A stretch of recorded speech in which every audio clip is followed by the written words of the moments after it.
खुशामदीद नाजरीन, आप देख रहे हैं बानर रहमत आज इंटरटेनमेंट और आज न्यूज़ की खुसूसी सहरी नशियात में हूँ आपका मेज़बान सैयद फरहान अलवारिस। नाजरीन, जैसा कि आप जानते हैं कि आज जश्न आमद इमाम हसन अलैहिस्सलाम है और इसी हवाले से आज सीरत इमाम हसन अलैहिस्सलाम पर गुफ्तगू करेंगे हम अपने से और सीखने की कोशिश करेंगे कि इमाम हसन अलैहिस्सलाम की सीरत तय्यबा से हम क्या कुछ सीख सकते हैं। हमारे साथ मौजूद हैं मारूफ मौलाना हैं आबिद रिजवी साहब। अस्सलाम वालेकुम। वालेकुम सलाम। कैसे हैं आप? ठीक हैं आबिद साहब? आपको 15 रमज़ान इमाम हसन अलैहिस्सलाम की आमद बहुत बहुत मुबारक। आपको भी बहुत मुबारक। और साथ ही हमारे साथ मौजूद हैं ऑस्ट्रेलिया से ऑनलाइन है मौलाना कुमैल मेहदवी साहब। अस्सलाम वालेकुम कुमैल मेहदवी साहब।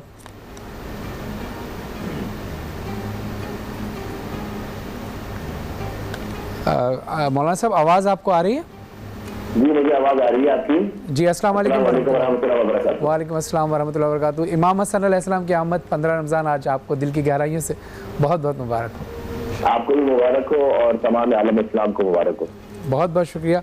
मौलाना साहब, हम ये जानते हैं कि ज़ाहिर है आपके ऑनलाइन सेशंस भी बहुत ज़्यादा हैं। आपका शुक्रिया कि आपने ये ऑनलाइन होकर हमारी रहनुमाई के लिए आप तशरीफ़ लाए और हमारी ट्रांसमिशन का हिस्सा बने। मौलाना साहब, ये बताइए कि आज क्योंकि हम सीरत इमाम हसन अलैहिस्सलाम पर गुफ्तगू कर रहे हैं और आप हमारी रहनुमाई फरमाइएगा कि कुरान रमज़ान में नाजिल हुआ और इमाम हसन अलैहिस्सलाम भी 15 रमज़ान को इस दुनिया में तशरीफ़ लाए।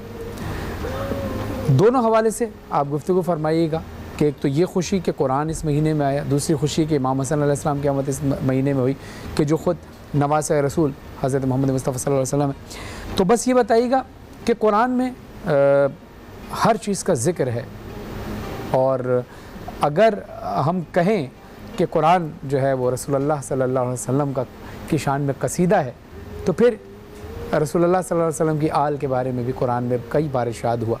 तो इमाम हसन अलैहिस्सलाम का जिक्र है, तो कुरान की कोई ऐसी आयत जो इमाम हसन अलैहिस्सलाम की शान में हो, एक तो ये इरशाद फरमाइएगा और दूसरा ये कि इमाम हसन अलैहिस्सलाम की सीरत तय्यबा से हम क्या कुछ सीख सकते हैं।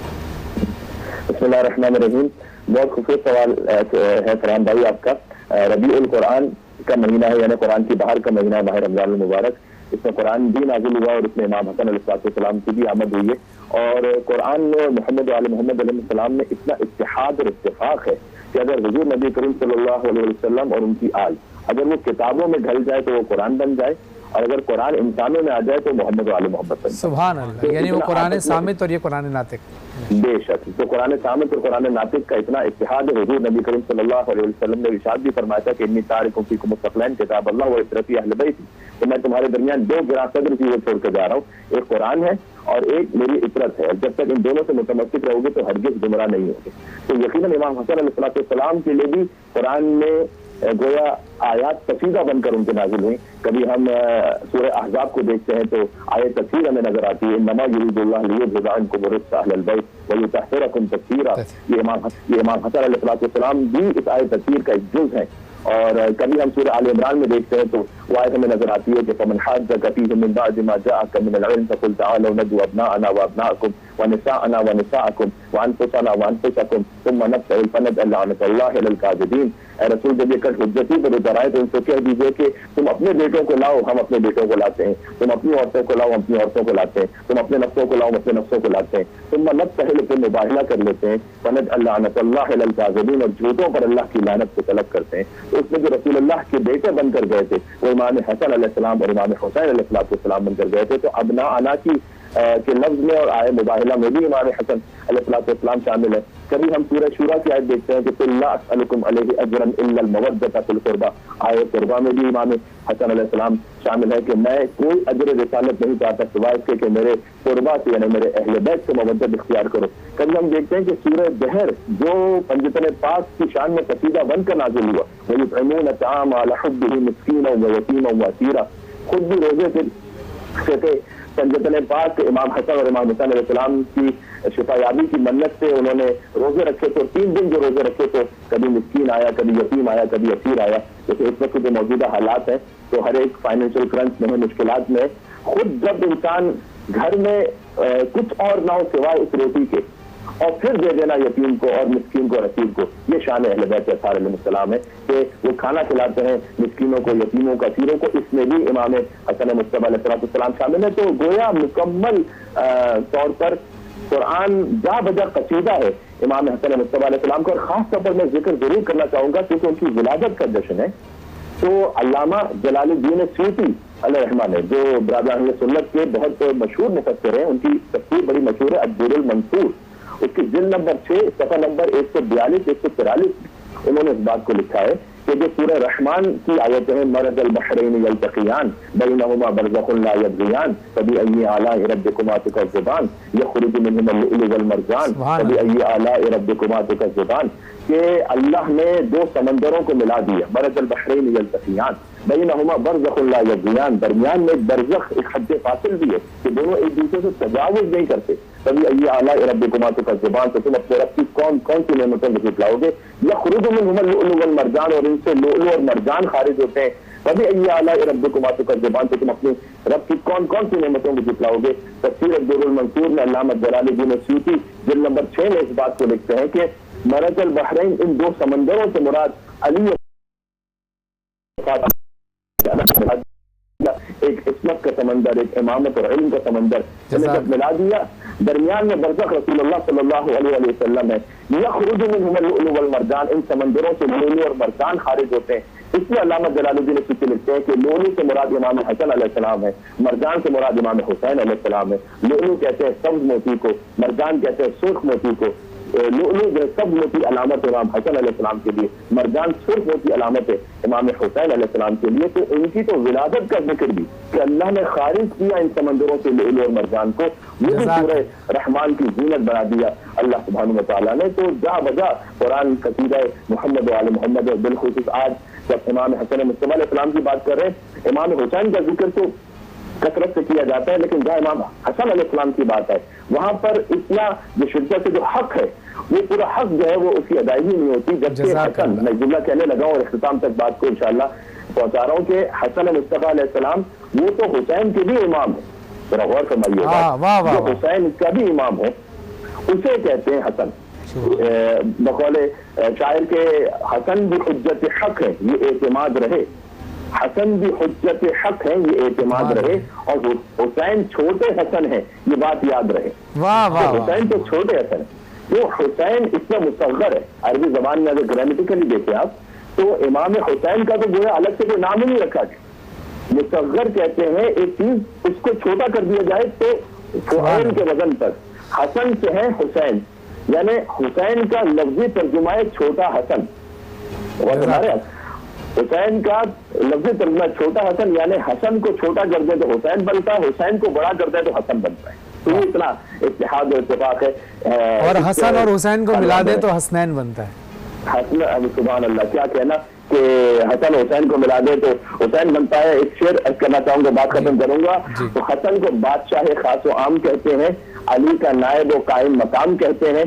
दलील एक ही काफी है उनकी अजमत में, उन्हें हुसैन भी अपना इमाम कहते हैं। सुभान अल्लाह, वाह वाह वाह वाह वाह वाह। कुमैल मेहदी साहब, बहुत बहुत शुक्रिया। आपने बहुत ही मुख्तसर से वक्त में जो कुरान में अल्लाह इरशाद फरमाता है अहले बैत की शान में, और इमाम हुसैन अलैहिस्सलाम की शान में जो आपने इरशाद फरमाया, क्योंकि आज दिन भी इमाम हुसैन अलैहिस्सलाम की आमद का है। तो लेकिन अभी मैं मौलाना आबिद रिज़वी साहब की तरफ चलता हूँ, लेकिन उसके बाद फिर हम दोबारा आपके पास एक नए सवाल के साथ आएंगे। तो मैं बहुत शुक्रगुज़ार हूँ कि आपने इतने कीमती वक्त में से टाइम दिया। बस थोड़ा सा वक्त हमें और दीजिएगा ताकि हम आपसे थोड़ी सी रहनुमाई और हासिल कर दें। मैं चलता हूँ मौलाना आबिद रिज़वी साहब की तरफ, और उसके बाद फिर दोबारा मौलाना कुमैल मेहदी साहब की तरफ आएंगे। आबिद रिज़वी साहब, ये बताइए कि इमाम हसन अलैहिस्सलाम की जो सीरत है, यानी गोया वो हस्ती कि जो रसूलुल्लाह सल्लल्लाहु अलैहि वसल्लम की आगोश में परवान चढ़ी हो, तो गोया हमें ये क्या सीख सकते हैं हम। जैसे आज के दौर में अब फलाही मामलात हैं, तो इमाम हसन के मामलात फलाही भी बहुत अच्छे थे, बहुत बेहतरीन थे। अगर इखलाक की बात की जाए तो इखलाक भी बहुत बेहतरीन था। तो आप क्या मैसेज देना चाहेंगे इमाम हसन अलैहिस्सलाम की हयात तय्यबा से? हमें क्या अक्स करना चाहिए, क्या कुछ अक्स करना चाहिए? अऊज़ु बिल्लाहि मिनश्शैतानिर्रजीम, बिस्मिल्लाहिर्रहमानिर्रहीम। क़ालल्लाहु तआला फ़िल क़ुरआनिल मजीद वल फ़ुरक़ानिल हमीद, क़ुल ला अस्अलुकुम अलैहि अजरन इल्लल मवद्दत फ़िल क़ुरबा आमन्तु बिल्लाहि सदक़ल्लाहुल अज़ीम व सदक़ रसूलुहुन नबियुल करीमुल अमीन। आज का जो दिन है, इस दिन में बिलखुसूस हम सैयदना इमाम हसन मुज्तबा रज़ियल्लाहु अन्हु की सीरत तय्यबा के हवाले से मुख्तसर अंदाज में गुफ्तगू करेंगे। और मैं ये शिकवा नहीं करना चाहता, लेकिन फिर भी करूँगा कि इस अज़ीम हस्ती की शख्सियत पर बात करने के लिए ये सेशन बहुत छोटा और मुख्तसर है। बिल्कुल, यानी इन पर बात करने के लिए तो एक तवील वक्त की ज़रूरत है, लेकिन इन पर इख्तिसार बात के साथ करने के लिए तो हमारी सांसें भी कम है, हमारी उम्र भी कम है, ये जितने साथ हैं वो कम है। बहरहाल ज़िंदगी भर भी बात करें तो हक़ अदा ना हो, लेकिन ये वक्त कुछ इंतहाई ज़्यादा कम है। मैं फिर भी अपनी गुफ्तगू को आगे लेकर चलूँ कि मकाम सैयदना इमाम हसन और अहले बैत रसूल सल्लल्लाहु अलैहि वसल्लम को तो आप इसी बात से समझिए कि कुरान करीम फुरकान हमीद के अंदर रब्बे ज़ुल जलाल अपने महबूब करीम सल्लल्लाहु अलैहि वसल्लम से ये इरशाद फरमाता है कि कुल ए महबूब सल्लल्लाहु अलैहि वसल्लम आप फरमा दीजिए, ला असअलुकुम अलैहि अजरा, मैं तबलीग रिसालत पर कि मुझसे तुम्हें कुरान मिला, ईमान मिला, रहमान मिला, सारी चीज़ें तुम्हें दे दी गई, जन्नत को तुम्हारा मुकद्दर बना दिया गया, मैं इस सब पर तुमसे कोई अजर नहीं तलब करता इल्लल मवद्दत फिल कुर्बा, मगर ये कि तुम मेरी आल से मोहब्बत करो। और मैं सादे लफ्ज़ में कहूँ तो इसका मतलब ये हुआ कि तुम इमाम हसन से मोहब्बत करो, तुम इमाम हुसैन से मोहब्बत करो, और जितने भी अहले बैत रसूल सल्लल्लाहु अलैहि वसल्लम है तुम उन सब से मोहब्बत करो, और उनकी मोहब्बत को तुम पर फ़र्ज़ कर दिया गया। ये गोया अजर रिसालत है जो हमसे तलब किया गया उन तमाम चीज़ों के इवज़ जो हमें दी गई। अब आइए सैयदना इमाम हसन रज़ियल्लाहु अन्हु के मुतालिक सैयद आलम सल्लल्लाहु अलैहि वसल्लम का जो फरमान है, आक़ाए आलम सल्लल्लाहु अलैहि वसल्लम ने सैयदना इमाम हसन मुज्तबा रज़ियल्लाहु अन्हु को अपने कंधे मुबारक पर बिठाया हुआ है। हज़रत अबी हुरैरा रज़ियल्लाहु अन्हु फरमाते हैं कि सैयद आलम सल्लल्लाहु अलैहि वसल्लम ने फरमाया, ऐ अल्लाह, मैं इससे मोहब्बत करता हूँ। इमाम हसन रज़ियल्लाहु अन्हु से मुतालिक सैयद आलम सल्लल्लाहु अलैहि वसल्लम फरमा रहे हैं कि अल्लाह, मैं हसन से मोहब्बत करता हूँ, और मेरी ये दुआ है, ये इल्तिजा है कि तू भी इससे मोहब्बत कर, और जो हसन से मोहब्बत करे मौला तू उसे महबूब बना दे। ये आपकी मनकबत है, और ऐसी मनकबत के लोग रब के महबूब बनना चाहते हैं, रब के महबूब बनना चाहते हैं, उसके लिए दिन रात मेहनत और कोशिश करते हैं। लेकिन रसूलुल्लाह जिनसे मोहब्बत करते हैं और रसूलुल्लाह जिनके लिए दुआ करते हैं कि रब तू इनसे मोहब्बत फरमा, वो सैयदना इमाम हसन। यानी अगर आपकी बात से हम ये अक्स करें कि रसूलुल्लाह सल्लल्लाहु अलैहि वसल्लम जब अहले बैत अलैहिस्सलाम की शान बयान कर रहे हैं तो गोया ये सुन्नत नबवी है कि हम मनकबत अहले बैत अलैहिस्सलाम। बेशक इसमें कोई शक नहीं कि ये सुन्नत नबवी है कि अहले बैत रसूल सल्लल्लाहु अलैहि वसल्लम के फ़दाइल और मनाक़िब को बयान किया जाए, और उनके हुकूक में से ये एक हक़ है। और आपने कुमैल मेहदी साहब से सवाल किया था कि कुरान भी रमज़ान में नाजिल हुआ और सैयदना इमाम हसन रज़ियल्लाहु अन्हु भी रमज़ानुल मुबारक में आपकी विलादत बासआदत हुई। तो मुझे उस वक़्त एक बात जहन में आ रही थी, मैंने कहा ज़रूर मैं कहूँगा कि कुरान किताब हिदायत है, बेशक इसमें कानून और दस्तूर बताया गया। अगर अमली नमूना प्रैक्टिकल की सूरत में इसे किसी ने देखना हो तो वो सैयदना इमाम हसन रज़ियल्लाहु अन्हु की ज़िंदगी को देखे कि कुरान पर अमल कैसे होता है। कुरान किताब हिदायत है, और इससे हिदायत लेकर इंसान का मयार, उसकी शख्सियत कैसी होती है, ये आप सैयदना इमाम हसन रज़ियल्लाहु अन्हु की ज़िंदगी को, उनकी सीरत को पढ़िए तो आपको पता चलेगा। और सैयदना इमाम हसन रज़ियल्लाहु अन्हु के फ़लाई कामों के हवाले से जो आपने सवाल किया, तो आपकी सीरत में ये बात आती है कि कई बार आपने अपने घर का सारा माल अल्लाह की रज़ा के लिए ख़र्च कर दिया, और उसमें आपके इखलास का वो दर्जा क्या होता था जो हम सब के लिए तालीम है। आपके इखलास पर तो कोई कलाम ही नहीं। आपकी बारगाह में एक साइल आया, उसने तहरीरी तौर पर एक रुका दिया, उसे कुछ ज़रूरत थी कि ये मुझे दे दिया जाए, आपने उसके हाथ से वो तहरीर ली और पढ़े बगैर कह दिया कि तुम्हारी ज़रूरत पूरी कर दी जाएगी।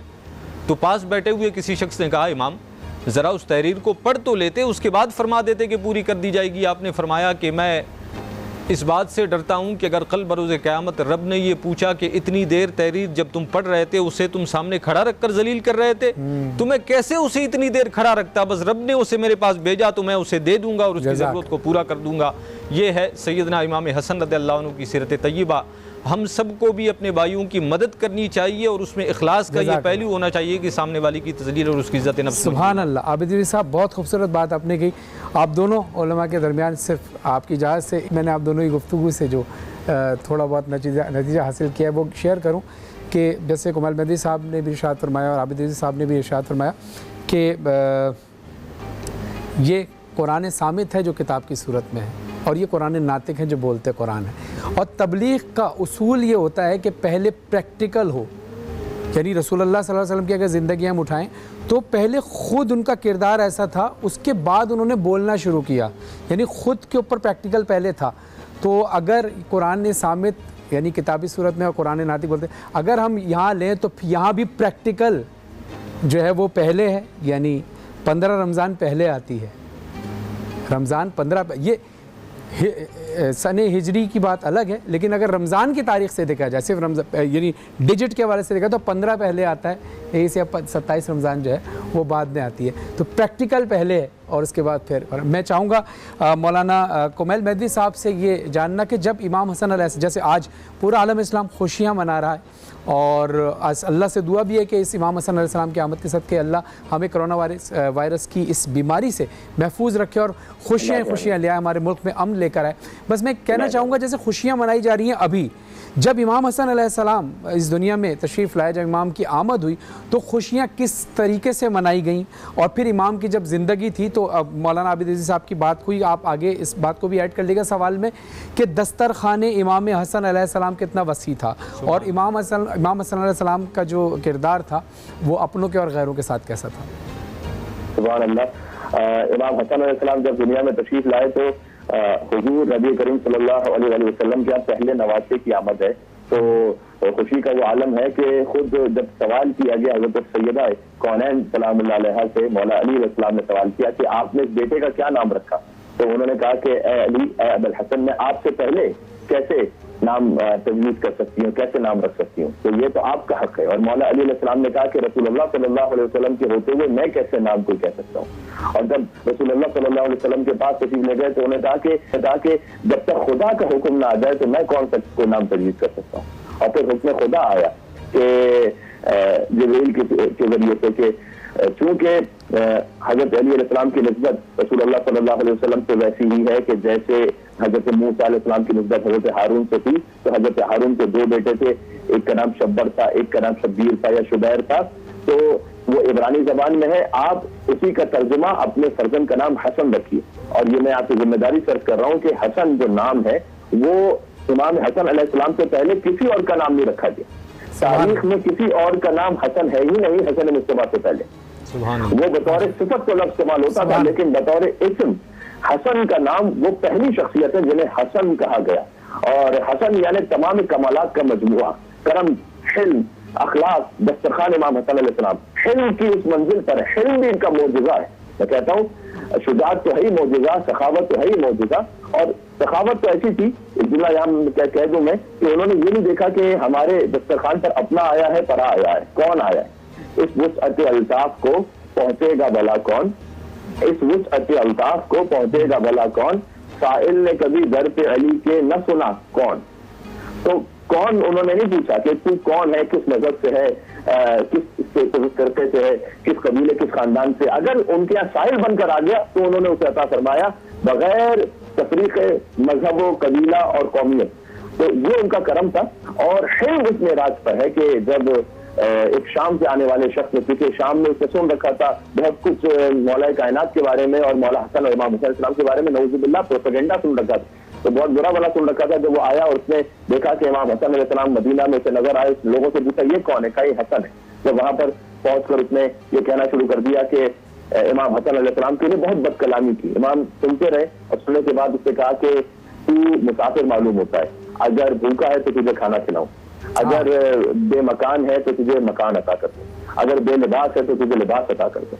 तो उसने कहा कि आप वही हसन हैं जिनके लिए मैं ये सब कुछ सुनकर आया था, और मैं आपके लिए जो कुछ सुनकर आया था आप तो बिल्कुल ही मुख्तलिफ है।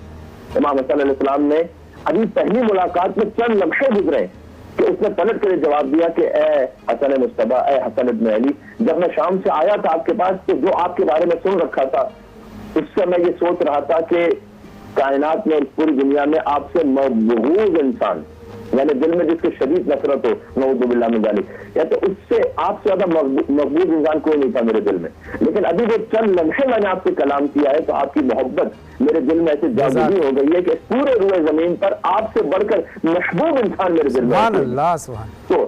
तो ये वो अखलाक इमाम हसन अलैहिस्सलाम है कि जहाँ पर हिल्म उस मकाम पर है, जहाँ दस्तरखान उस मकाम पर है। अगर से कि मौला कायनात उसके पास एक शख्स आया था और इमाम हसन अलैहिस्सलाम के दस्तरखान पर जब वो बैठा हुआ था तो उसने खाना भी खाता जाता था और एक लुकमा अपने पास जमा भी करता जाता था। और इमाम हसन अलैहिस्सलाम ने उससे कहा कि अगर तुझे खाना घर ले जाना है तो बाद में इत्मीनान से ले जाना, तो ये जमा क्यों करता है एक एक लुकमा? उसने कहा कि मैं एक शख्स के पास गया था, वो मुझसे भी ज्यादा फकीर और गरीब है और वो इतनी सूखी रोटी तोड़कर अपने घुटनों से खा रहा था जो वो रोटी तो मुझ जैसे फकीर से भी नहीं खाई गई।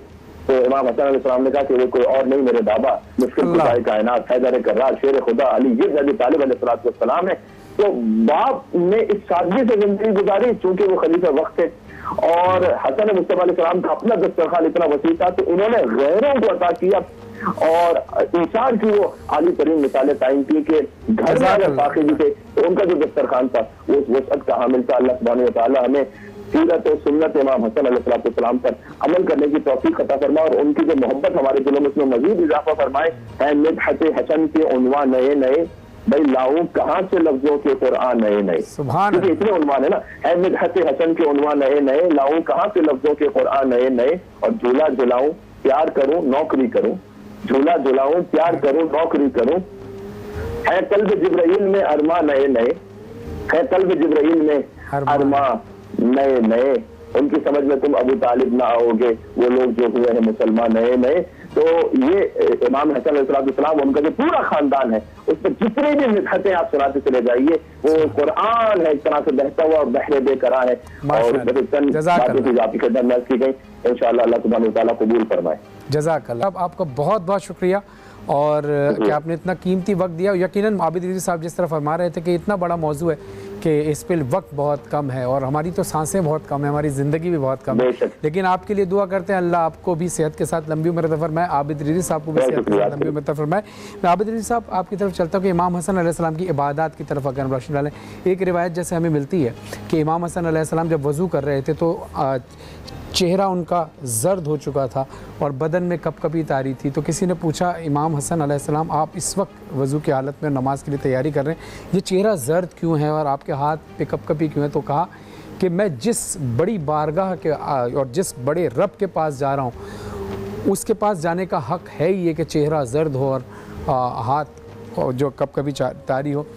तो मैं चाहूँगा कि इस पर थोड़ी सी हज़रत इमाम हसन अलैहिस्सलाम की इबादत के हवाले से ज़िंदगी पर रोशनी डालिए। औज़ु बिल्लाहि मिनश शैतानिर रजीम, बिस्मिल्लाहिर रहमानिर रहीम।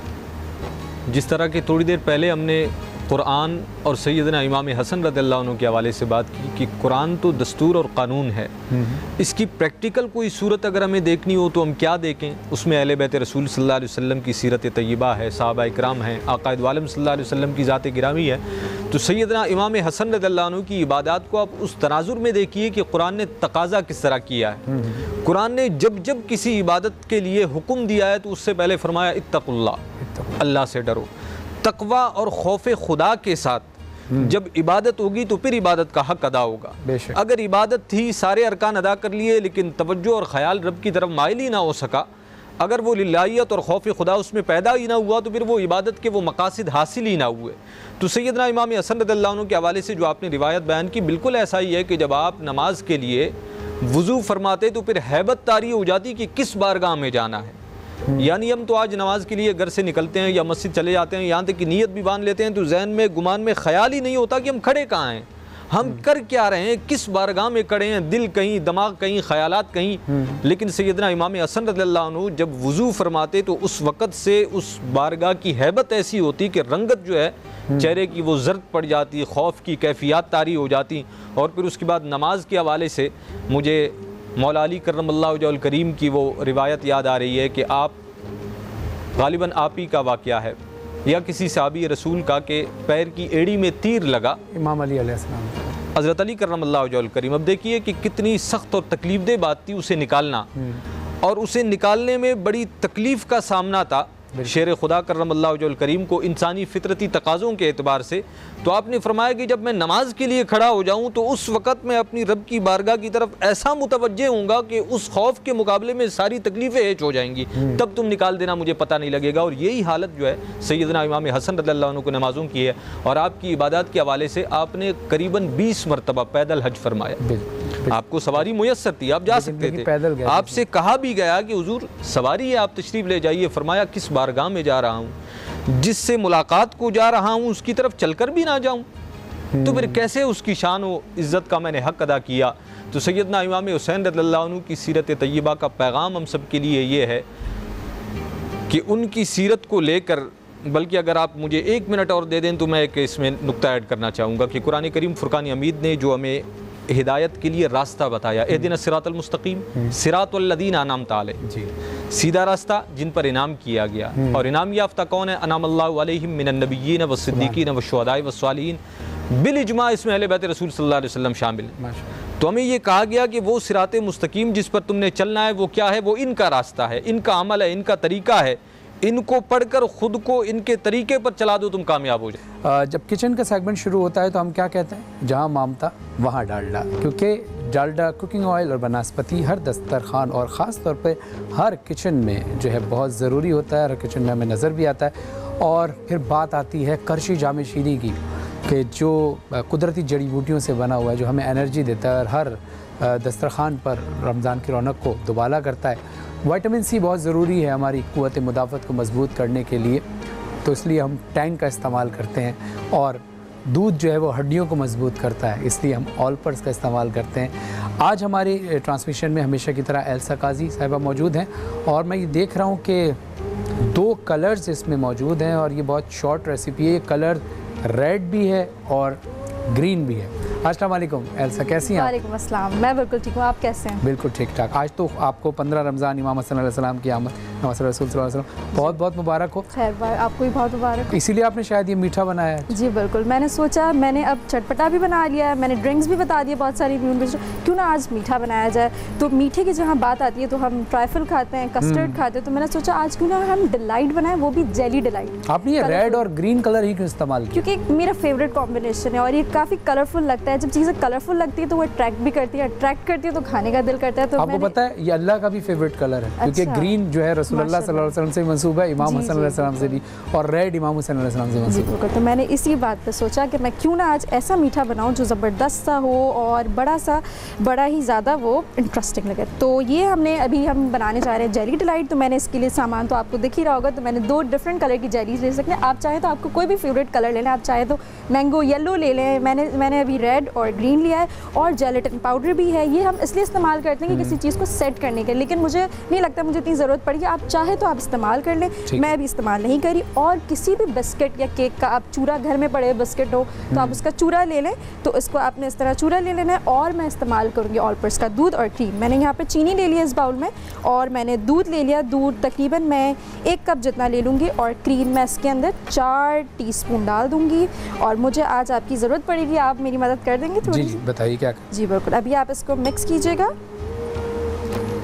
जी ठीक है, मैं आप मेरी हेल्प कर दें। मैंने सोचा आप खड़े में, आपको जरा इंगेज, जी आपको इंगेज कर दूं मैं थोड़ा सा, जब तक मैं आपको जेली का बता दूं। ये देखिए इस तरह से जेली का अक्सर लोगों को बड़ी कंफ्यूजन होती है जेली में, कि उनकी जेली ठीक से जम नहीं रही होती, सही से कूल डाउन नहीं हो रही होती। तो मैं बता दूं कि आप इसमें अगर इंस्ट्रक्शन ये है कि अगर आपको 2 कप पानी का लिखा गया है तो आपने 1.5 कप इस्तेमाल करनी, ताकि वो थोड़ी सी गाढ़ी बन जाए।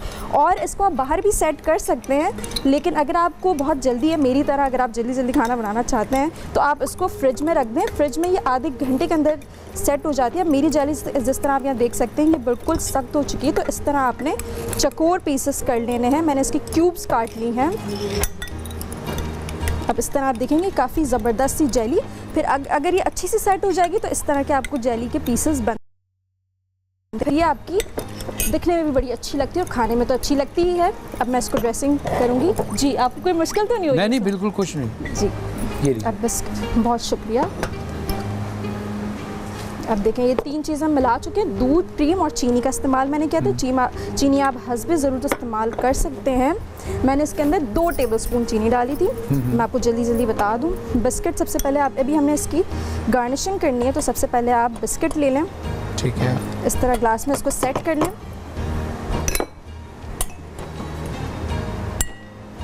चलो मैं 1 ग्लास की बता दूँ। 1 ग्लास, ताकि उसी को दूसरा ग्लास ही बन जाएगा उसी तरह। जी बिल्कुल। इस तरह आपने पहले बिस्किट आपने लेयर बिस्किट की लगा दी, दूसरे बिस्किट की आपने चीनी और मलाई जो आपने डाली थी, मलाई गाढ़ा सा आपका जब पेस्ट बन जाए, आप चाहें तो आप इसको ब्लेंड भी कर सकते हैं। तो मैं अभी इसको ब्लेंड नहीं किया, इतनी ज़रूरत नहीं थी। आप चाहें तो आप कर सकते हैं और हाथ से भी इसको सेट कर सकते हैं।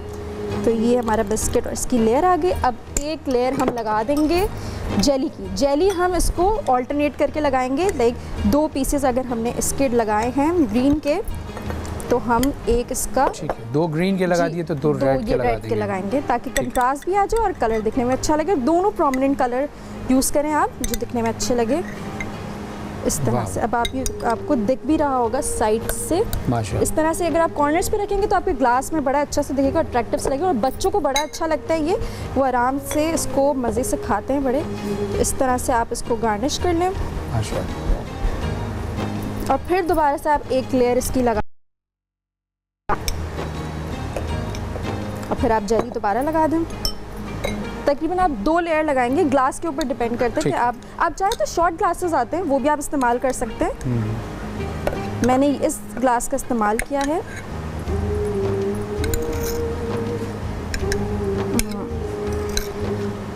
ये हमारा तैयार हो जी गया। बिल्कुल, ये हमारा रेडी है। अब मैं इसको बस जल्दी से गार्निश कर दूंगी, चाहे तो आप बिस्किट से करें।